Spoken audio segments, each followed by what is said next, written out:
Hello বন্ধুরা, আজকে তোমাদের সাথে শেয়ার করতে চলেছি আমি কচুর ফুলের রেসিপি। তো কচুর ফুলগুলোকে এভাবে কেটে নিয়েছি, তারপরে গরম জলে সেদ্ধ করে নিয়েছি।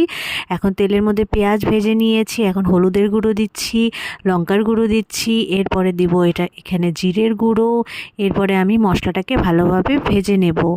তারপরে এখানে রসুন, পেঁয়াজ আর কাঁচা লঙ্কার পেস্ট দিয়ে দিচ্ছি।